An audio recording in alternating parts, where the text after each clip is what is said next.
샬롬! 사랑하는 좋은 친구들 반가워요. 한 주 동안 잘 지냈나요?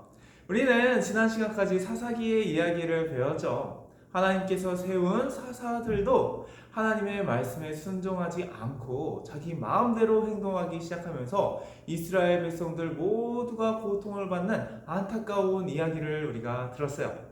그런데 이런 상황 속에서도 하나님께서는 이스라엘 백성들을 다시금 하나님께로 인도하시기 위한 계획을 이루고 계셨어요. 자, 어떤 일이 일어났는지 우리가 함께 말씀을 통해 알아보도록 할게요.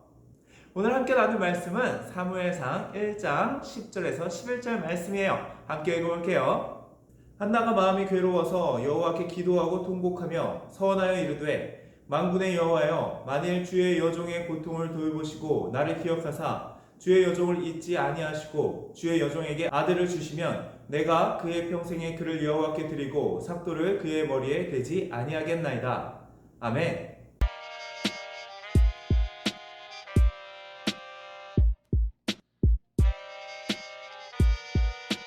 사무엘상 1장 27절 이 아이를 위하여 이 아이를 위하여 내가 기도하였더니 내가 기도하였더니 내가 구하여 기도한 바를 내가 구하여 기도한 바를 여호와께서 내게 허락하신지라. 여호와께서 내게 허락하신지라.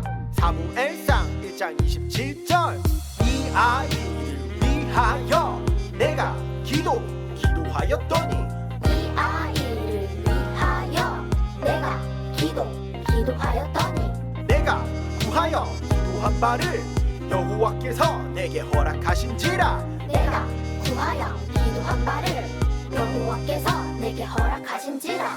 이 아이를 위하여 내가 기도하였더니 내가 구하여 기도한 바를 여호와께서 내게 허락하신지라. 이 아이를 위하여 내가 기도하였더니 내가 구하여 기도한 바를 여호와께서 내게 허락하신지라. 오늘은 한나의 기도라는 제목으로 하나님의 말씀 나누도록 할게요. 사사기의 마지막으로 기록된 사사의 이름은 삼손이죠. 그런데 삼손 이후에도 사사가 이스라엘 백성들을 다스리는 사사시대가 끝난 것은 아니에요. 오늘 우리가 읽은 사무엘상 말씀도 사사들이 이스라엘을 다스리는 사사시대로부터 시작되고 있죠. 사사 삼손은 사사답지 못한 사람이었어요. 하나님의 말씀에 순종하지 않고 자기 마음대로, 자기 욕심대로, 자기 감정대로 행동하던 사람이었죠. 그래서 결국에는 힘을 잃고 블레셋 사람들에게 수치를 당하게 되었어요. 하지만 삼손이 하나님 앞에 다시 기도했을 때 하나님께서 삼손에게 힘을 주시고 많은 블레셋 사람들을 심판하셨죠. 하지만 결국 삼손은 이스라엘 백성들을 블레셋의 손에서 완전히 구원하지는 못했어요. 여전히 이스라엘 백성들은 블레셋 사람들에게 고통을 받게 되었죠. 그리고 이스라엘 백성들을 하나님께로 인도하지도 못했어요. 그래서 이스라엘 백성들은 계속해서 하나님으로부터 멀어지고 하나님 앞에 범죄하고 우상을 숭배했어요. 하나님의 백성은 하나님의 말씀에 순종해야 해요. 그럴 때 하나님께서 약속해 주신 축복과 은혜들을 누릴 수 있죠. 그런데 이스라엘 백성들은 그렇지 못했어요. 사사시대에 이스라엘 백성들의 모습을 성경은 이렇게 이야기해요. 각자 자기 소견에 옳은 대로 행하였더라. 하나님의 말씀에 순종하지 않고 자기 생각에 옳은 대로, 자기 마음대로, 자기 생각대로, 자기 감정대로 행동하기 시작한 거예요. 그래서 이스라엘 백성들은 세상 사람들과 다를 바 없는 모습으로 서로 이기적으로 다투고 싸우고 남의 것을 빼앗으면서 서로를 고통스럽게 하는 모습으로 살아갔어요. 그래서 이스라엘 안에는 고통과 아픔이 가득하게 되었죠. 그뿐만이 아니라 가나안 민족들도 계속해서 이스라엘 백성들을 괴롭히면서 이스라엘의 고통은 너무나도 깊어졌어요. 이런 이스라엘의 모습을 보면서 하나님의 마음이 어땠을까요? 쌤통이다 하셨을까요? 그렇지 않죠. 하나님을 멀리 떠나면서 하나님께서 약속하여 주신 축복과 은혜를 받지 못하고 고통 속에 있는 이스라엘 백성들을 향해서 하나님께서는 너무나도 마음 아파하셨을 거예요. 이스라엘 백성들이 이렇게 하나님을 멀리 떠나서 고통 속에 있을 때, 또 그런 이스라엘 백성들을 보면서 하나님께서 고통스러워하고 계실 때 마음에 고통이 있는 한 여인이 소개되고 있어요. 그 여인의 이름은 바로 한나예요. 한나는 엘가나의 아내였어요.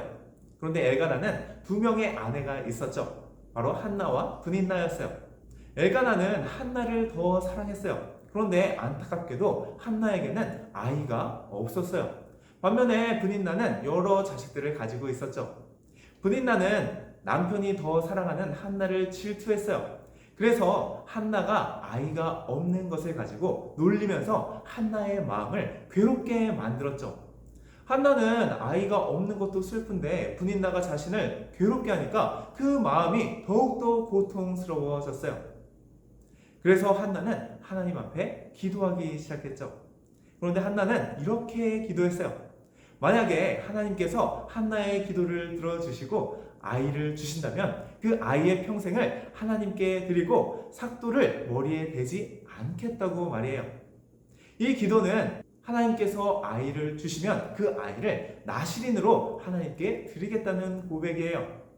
한나는 자기 자신을 위한 기도를 한 것이 아니라 놀랍게도 그 아이를 하나님께 드리는 기도를 한 거예요. 자, 그 기도가 어떻게 되었을까요? 하나님께서 응답해 주셨을까요? 자, 오늘 챕트 말씀 다시 한번 읽어볼게요. 이 아이를 위하여 내가 기도하였더니 내가 구하여 기도한 바를 여호와께서 내게 허락하신지라. 아멘. 하나님께서는 한나를 기억하시고 한나의 기도를 들으셨어요. 그리고 한나에게 아이가 태어나게 해주셨어요. 그 아이의 이름이 바로 사무엘이에요. 한나는 하나님께 약속한 대로 그 아이가 아직 어릴 때에 하나님의 성전에 보냈어요. 그래서 평생을 하나님을 섬기는 자로 자라나도록 했어요. 그런데 놀라운 일이 일어났어요. 하나님께서 아이 사무엘에게 말씀하시기 시작한 거예요.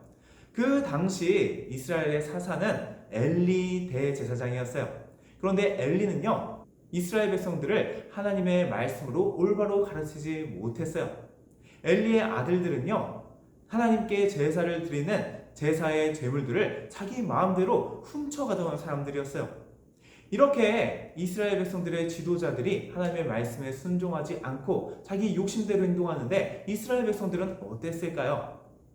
이스라엘 백성들 역시 하나님의 말씀에 순종하지 않고 하나님으로부터 멀어지고 있었죠. 그때 하나님께서는 이스라엘에게 아무런 말씀도 하지 않으셨어요. 그런데 어린 사무엘에게 하나님께서 다시 말씀하시기 시작한 거예요.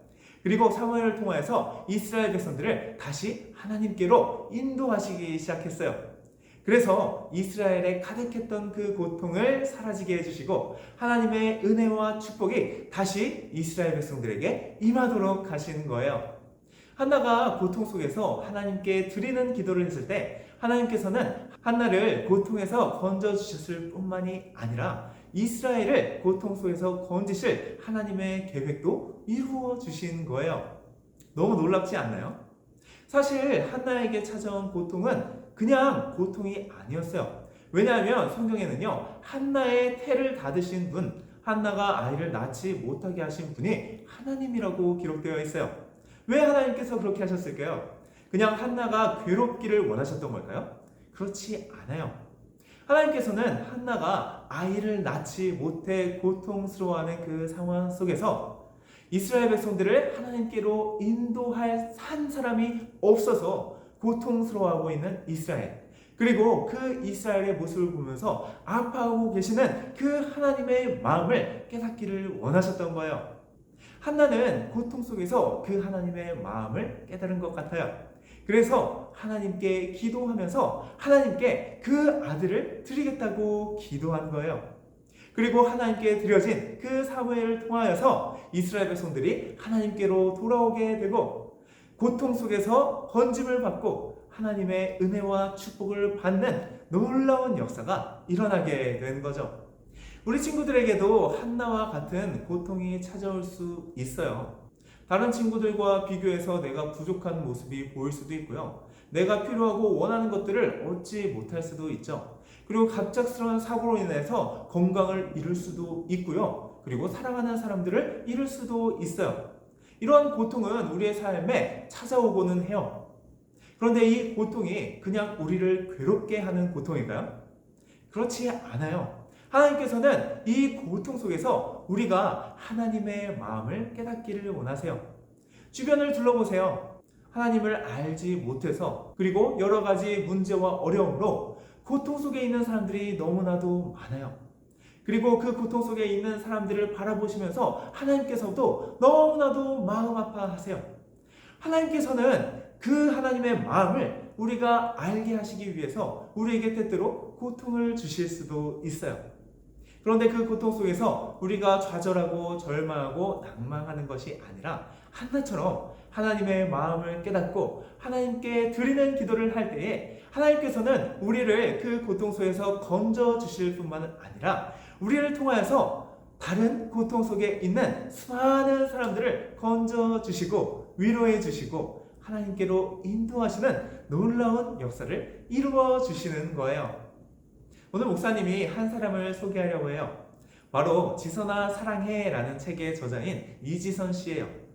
이지선 씨는 아주 평범한 대학생이었어요. 그런데 어느 날 큰 교통사고를 당했어요. 무려 차 7대가 사고가 난 너무나도 큰 사고였어요. 그때 이지선 씨는요, 불이 붙은 차 안에 갇혀 있었어요. 그래서 온몸에 큰 화상을 입게 되었죠. 가까스로 생명을 구했지만 온몸이 불에 타서 너무나도 큰 고통 속에 있었어요. 수십 번의 수술을 거쳐야만 했어요. 그 고통 속에서 이지선 씨는 하나님을 원망하기도 했고 또 자기 생명을 스스로 포기하려고 하기도 했어요. 그런데 그 고통 속에 있는 이지선 씨를 하나님께서 붙잡아 주셨어요. 그리고 하나님께 기도하게 했어요. 그리고 그 고통을 이길 수 있는 힘과 능력을 주시고 도와주는 손길들을 보내주셨어요. 그렇게 이지선 씨는 점차 회복이 되고 어느 정도 일상생활을 할 수 있게 되었죠. 그 고통을 이겨낸 이지선 씨는요, 사회복지학을 공부하기 시작했어요. 왜냐하면 그 고통을 이겨낼 때 도움을 받았던 손길들을 기억하면서 지금 고통 속에 있는 사람들을 도와주고 싶은 마음이 생겼던 거예요. 그 고통 속에서 이지선 씨는 다른 고통 속에 있는 사람들을 향한 하나님 아버지의 고통스러운 마음을 깨닫게 된 거예요. 그리고 다른 사람들을 도우면서 하나님의 위로와 사랑을 전하는 삶을 지금도 살고 있어요. 이지선 씨를 인터뷰한 어떤 사람은 이렇게 물었어요. 만약 사고 전으로 돌아가고 싶다면 돌아가고 싶으신가요? 그런데 이지선 씨는 돌아가고 싶지 않다고 말했어요. 왜냐하면 그 사고로 인한 고통 속에서 하나님의 마음을 깨닫게 되었고 그 이후로 하나님의 마음을 알아 다른 고통 속에 있는 사람들의 마음을 헤아리고 그 사람들을 돕기 위한 삶을 살 수 있게 되었기 때문에 돌아가지 않겠다라고 말한 거예요. 이지선 씨는 이렇게 고통 속에서 하나님의 마음을 깨닫게 되고 다른 고통 속에 있는 사람들을 향하여서 하나님의 축복과 은혜와 위로를 전하는 축복의 통로된 삶을 살게 된 거예요. 우리 친구들도 이런 삶을 살았으면 좋겠어요. 고통이 찾아올 때 좌절하고 낭망하고 불평하는 것이 아니라 하나님의 마음을 깨닫고 나를 하나님께 드리는 기도를 했으면 좋겠어요. 하나님, 나를 도와주세요. 그리고 나를 통하여서 다른 고통받는 사람들이 하나님의 은혜를 받게 해주세요.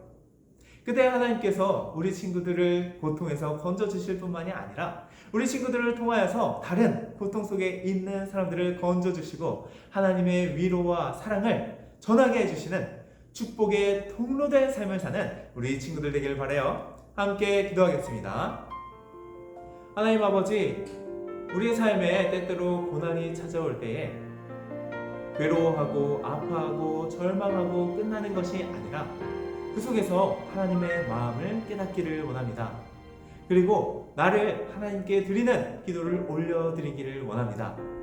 그리하여서 나의 삶이 다른 고통 속에 있는 사람들을 향하여 하나님의 위로와 사랑을 전하며 고통 속에서 건져내는 축복의 통로된 삶을 살게 하여 주옵소서.